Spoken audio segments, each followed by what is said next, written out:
All right, we're going to talk today a little bit about precious metals, put it this way, and about fixing one's awareness according to Kabbalah. So we know, according to Kabbalah, is a very important concept, and there is no matter without any spirit to it. En chomer belo ruach. Everything has something in it. The Kabbalah does not see matter as a total entity or separate entity than the spirit. It sees things combined together. For that matter, men, of course, and anything else, whatever there will be, chairs, tables, anything. By the way, what happened to this table? It's got crooked here. Yeah. So, but rather Kabbalah sees matter as the last stage, and in the descending light, when the light goes down, that's the last stage that it comes into it. As the Ari says, "En lecha davar gashmi she'en bo shoresh elyon." It says that in Sefer Etz HaChaim, you don't have. There is not even one thing that is physical that does not stem from something spiritual up there in the heavens. He says, and after the tzimtzum, nithavu hakelim lekabel or. After there was the phenomena of tzimtzum in the world, right? When God so-called make room for the world to happen, then the vessels to receive that light occurred. So matter, to that matter, for our sakes, anything that is matter serves as a vessel to hold on the light. So therefore, even matter is something spiritual. We just need to understand how it is. And now it's very important to understand those things and the belonging of, for example, one objects to it, because these are the vessels that he has to fill them with its light, and that's why my vessel is not going to fill your light, and so on and so forth. So it's very important to understand, to have this in mind. So metals, for that matter, is one of the ancient forms of substances in creation itself. A lot of the stars, meteors, and so on, are made out of different types of metals and so on. And it's not just a natural resource, but also a certain seal or stamp of the sferot in the world of Asiyah. The sferot are those, call it the heavenly filters in our world, the world of Asiyah. As much as the human, is built from 10 sferot, so is nature built from same sferot, and so are the metals that are in the earth are for that. That's why it's very important to understand how should I say it? The appropriate nature of metals and what does those attributes of metals do to us.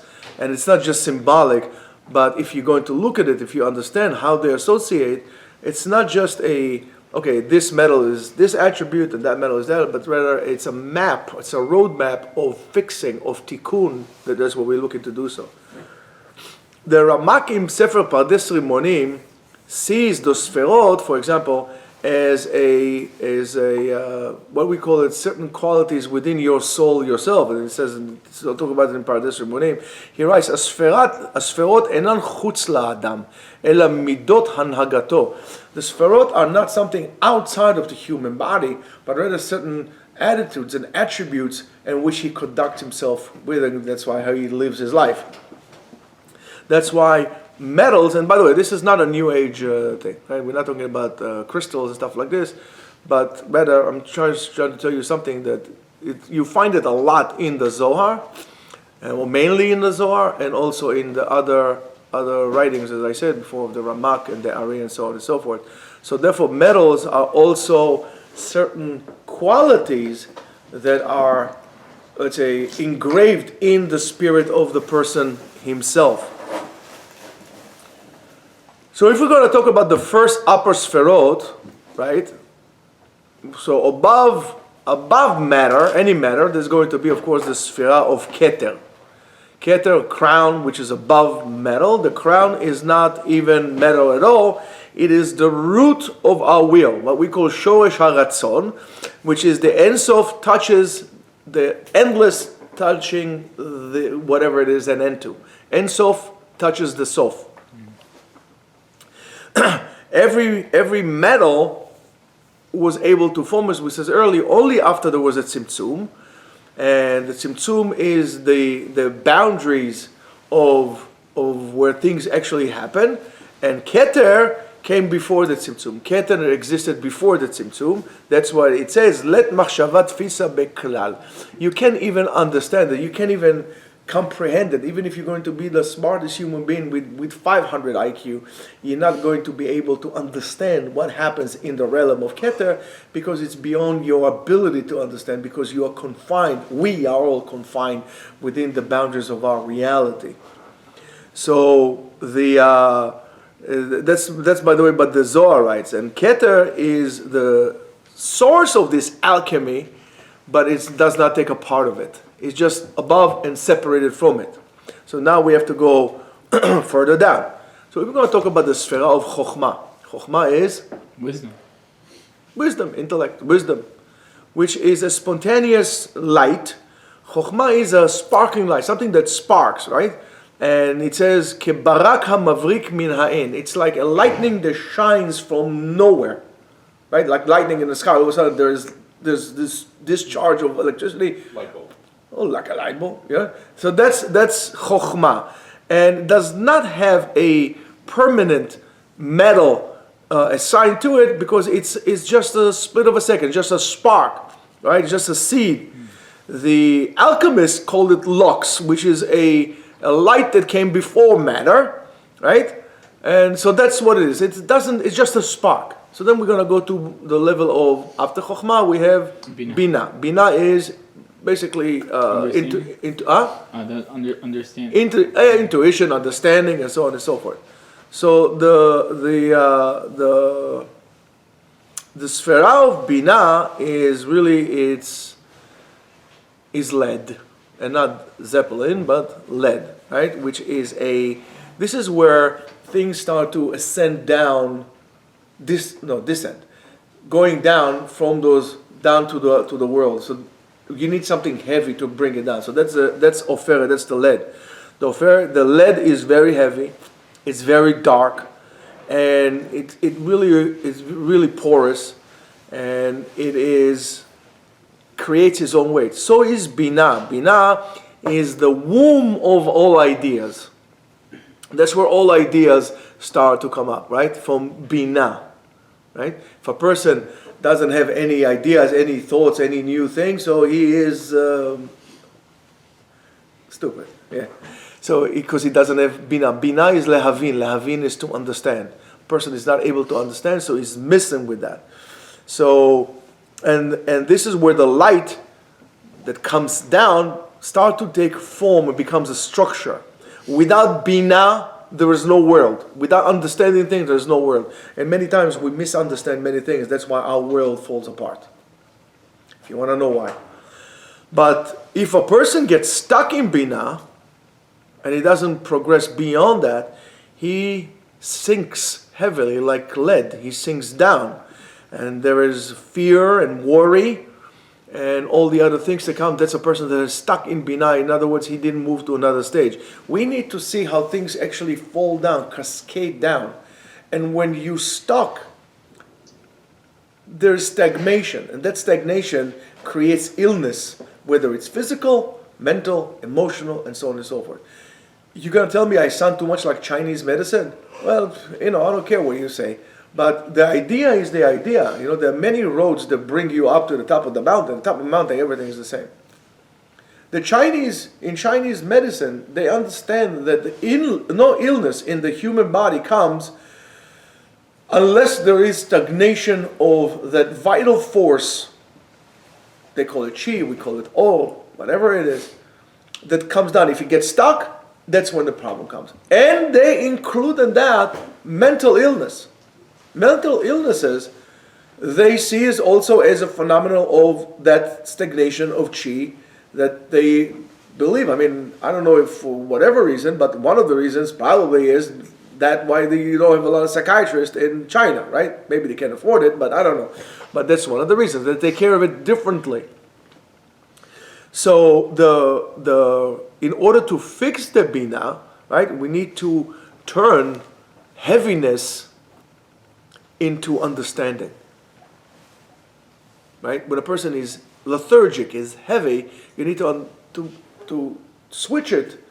You can't get rid of it. You need it, but you need to turn it into understanding. Lehavin. Oh, as somebody says, I know Kung Fu, right? CBT. CBT? Yeah. Cognitive behavioral therapy, yeah.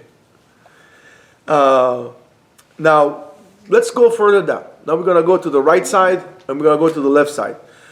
So, the left side, right, which is going to be, the left side and right side is going to be gold and silver.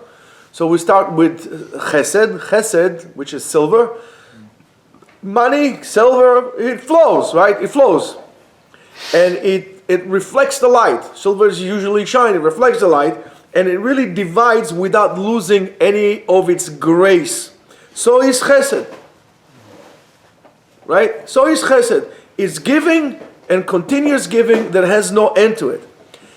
Silver is not expensive, relatively speaking, as like, for example, like gold, because true chesed does not check the value of things. What do I get out of it? How much does it cost me? And maybe not. Chesed is giving. You need it, I give it to you. That's chesed. Doesn't do these calculations. Is it worth it for me? Not worth it for me? That's not. Once you start into that, what do I get out of it? Is not chesed. I don't care what you do. I don't care how much money you give to whatever you give. If you're going to say, okay, what do I get out of it? That's not chesed. That's self-interest, not chesed. But with chesed also, there could be a problem. A chesed that is not flowing, that does not have a constant movement to it, is basically, it's dead. Right? So we need to make sure that there is this movement in that chesed as well. So it's, call it like liquid silver, right? It's continuously flowing, but the flow represents life. If we talk about chesed on the other side, on the left side, so chesed is going to be the right side. By the way, which is very interesting, it also has to do with the people.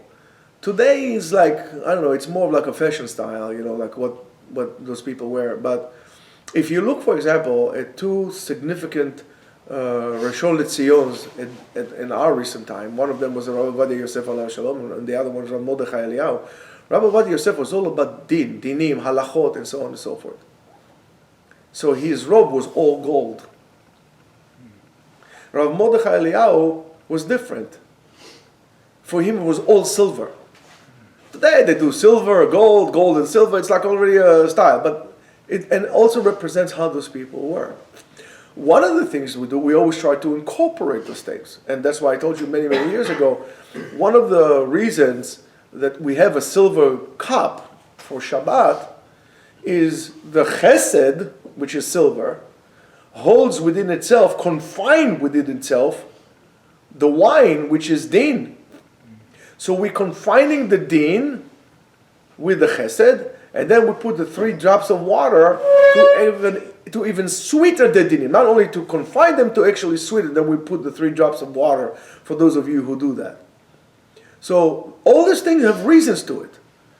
Okay, if you don't like the taste of wine and silver, okay, don't do it, whatever. But there is a reason why we do it like this, and that's why we don't have. Somebody told me he saw that Rav Ovadia had a Kiddush cup from gold. But that's one of the reasons why maybe he can do it, but we cannot do it. That's why we don't have it with gold. Because gold is din.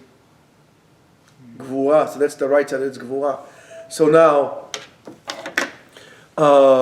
when we're talking about gold, right? Gold is very concentrated, is very rare. It's pure. It's 99.99%, right? The pure silver is 9.25. Gold is 999, right? Does not oxidize, therefore it doesn't tarnish. And so is the din. Din has to be very precise, has to be sharp, has to be examining, and has to be to the point, just like gold. You can't have like wishy-washy din. It's not din.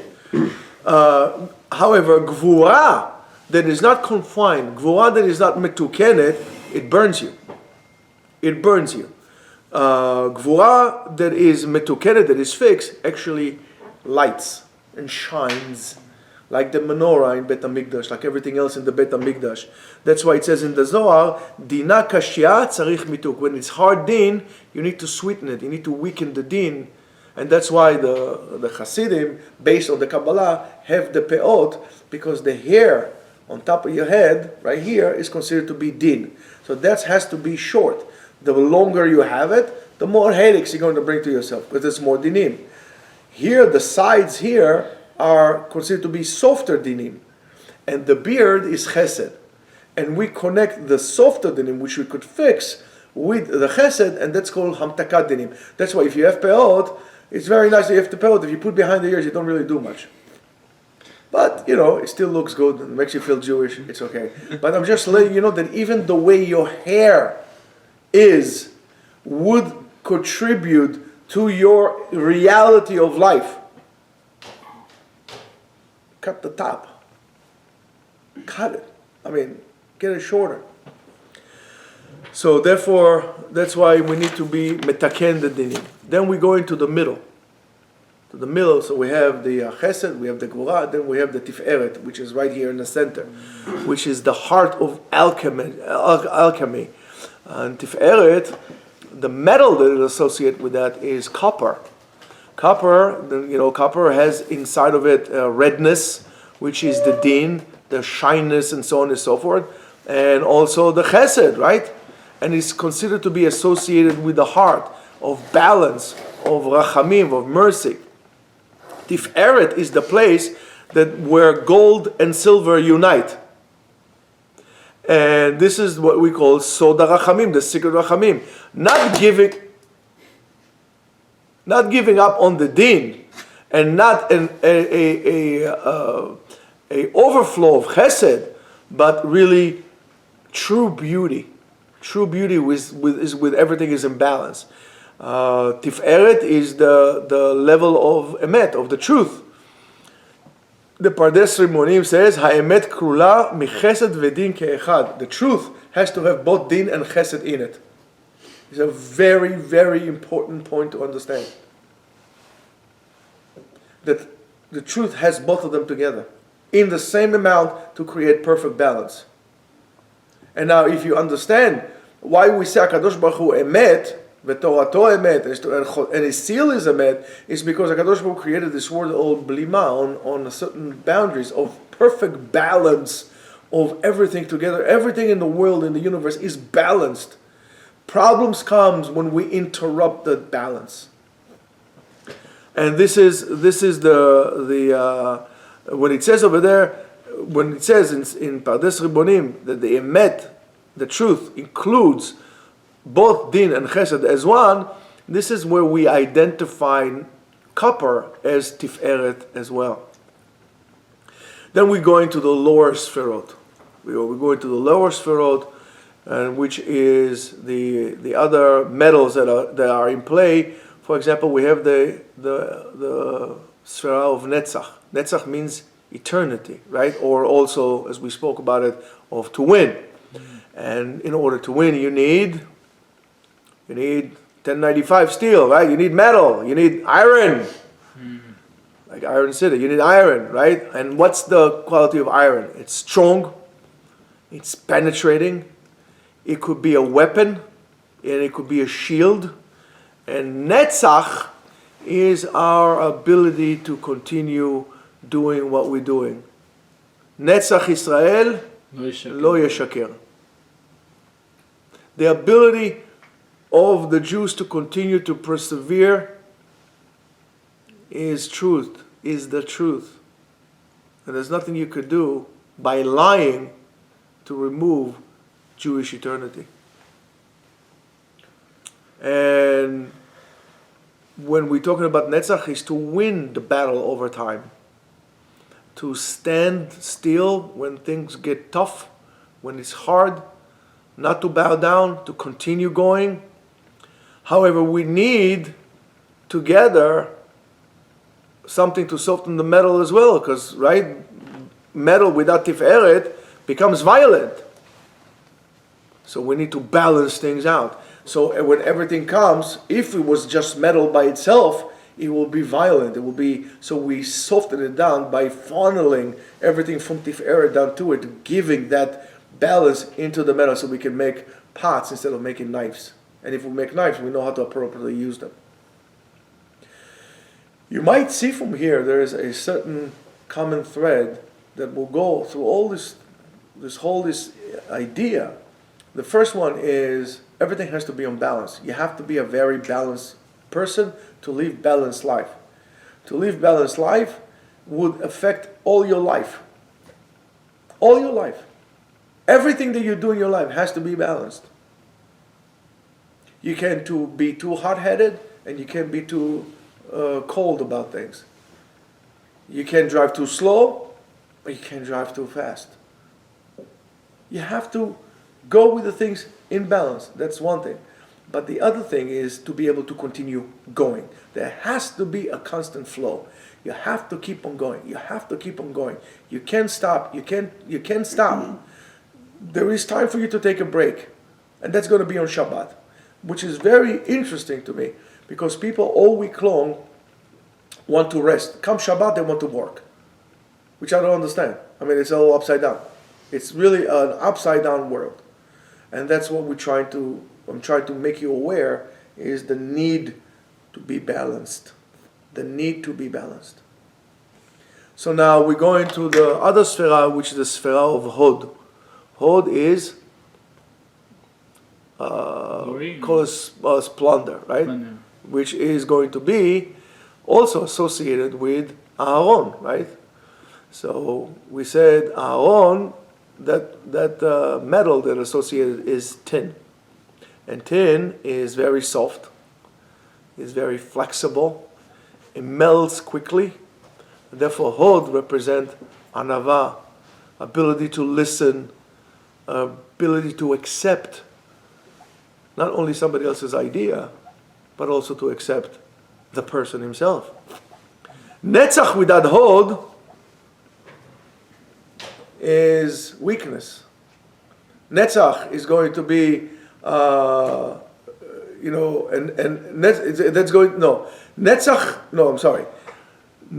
without Hod is going to be tyranny, and Hod without Netzach is going to be weakness. We need a combination of both of them here.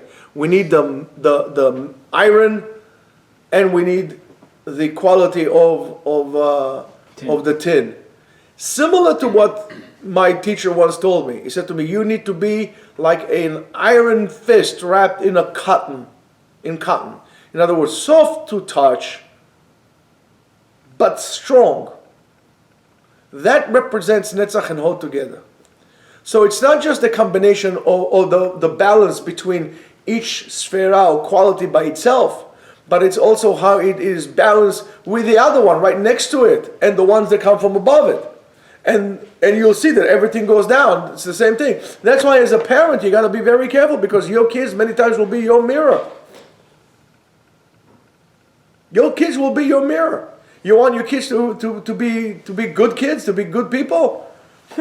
Very simple. Be good yourself. The kids will mirror you. The kids will copy you. Whatever you do, they will do. Whatever you do, they will do. You'll be crazy, they'll be crazy. That's the way it works. That's the way it works. You need to be balanced with yourself internally, and you need to be in harmony with all the other things that goes around you, because if you're not this, whatever it is that you grieve down is also going to be unbalanced. Even the way you eat has to be balanced. Look, I love spicy food, but I eat so much spicy food. Right now, if I eat spicy food, it's bad for me. I should have eaten a little bit, but you want more and more and more. It's bad for you. You wanna drink something. You wanna have a drink. Not a problem. On Shabbat, have a glass of wine. Yofi. On Shabbat, a glass of wine. But you don't need to have a glass of wine every single day, or to have a drink every single day. And I don't care if you go to a party, or you go to a wedding, or you go to a funeral. You shouldn't be drinking. You shouldn't be drinking. If the only way you could experience a feeling is to drinking, whether it's joy or sadness or whatever it is, I'm going to tell you your feeling is not genuine, is not true. It's only a result of some external stuff to it. If you only can be relaxed by having a little spliff, your relaxation is not really relaxation. It's just masking the symptoms. You're medicating yourself. Learn how to become balanced. Learn how to become balanced. Live balanced life. Well, now we're going down.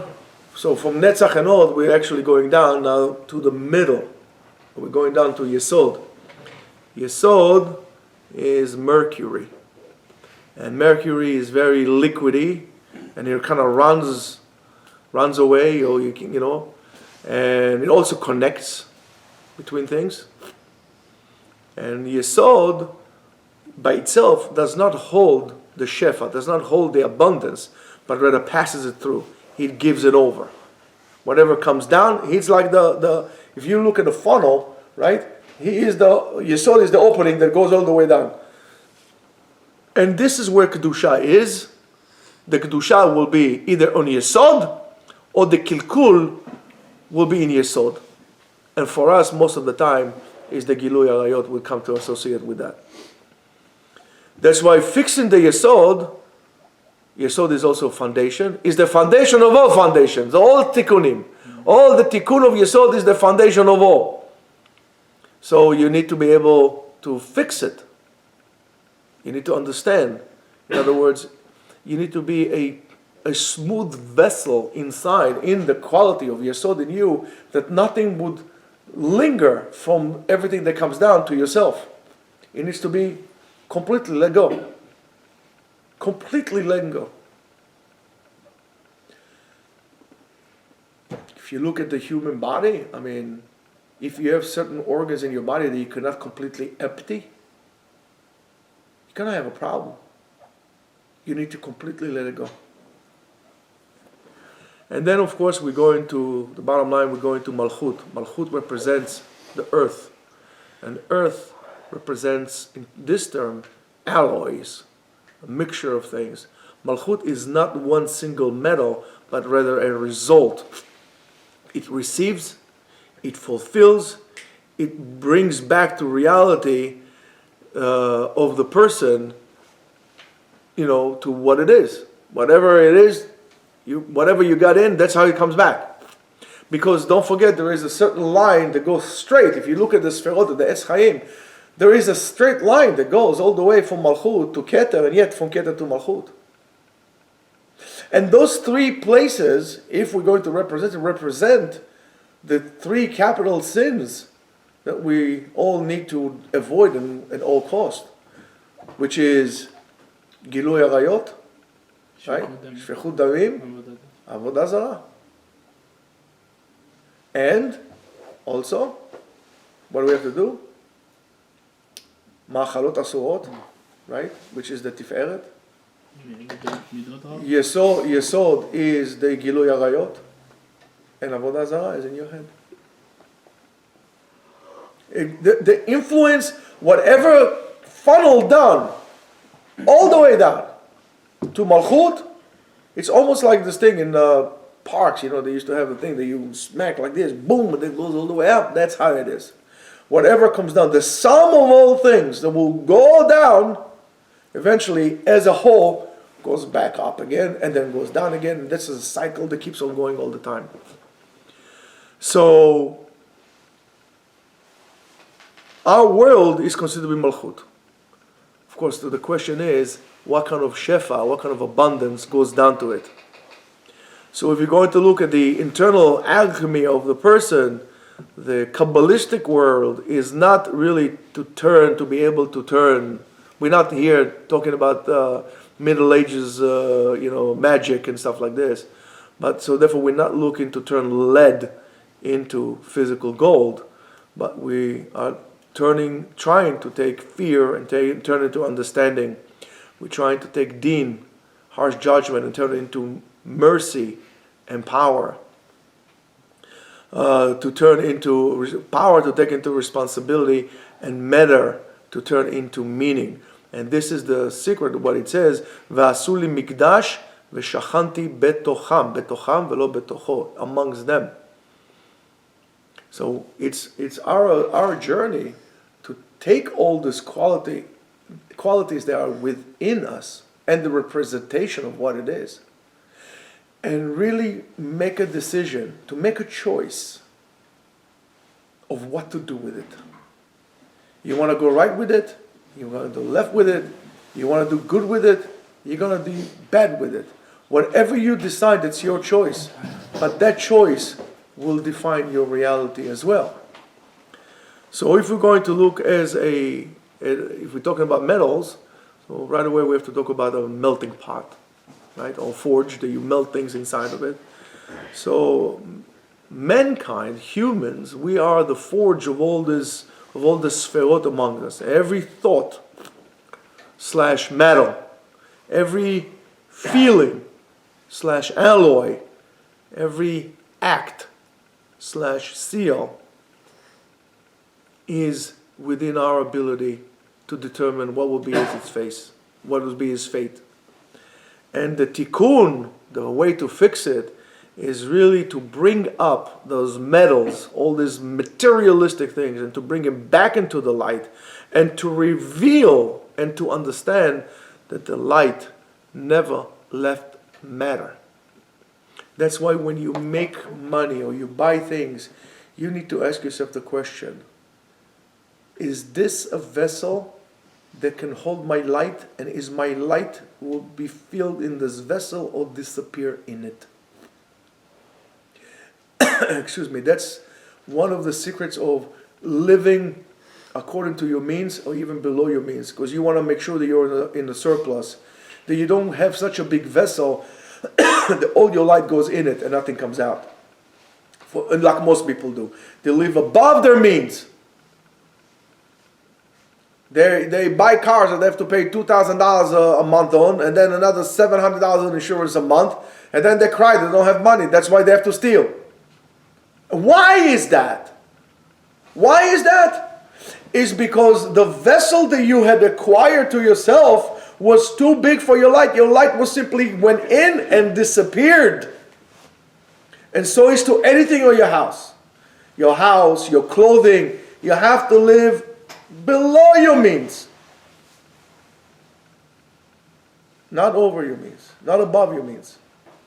You want to see some result, that's what you have to do. There are no shortcuts. Don't think that you're going to put the money in crypto, you're going to become a millionaire. You're not. You're going to lose all your money because of greed. That's the way it works. This shiur is, by the way, dedicated Le'inu Nishmat Bela Bat Rivkat. Yeh Nishmatat Tzurah B'Tzroah Chaim. Amen.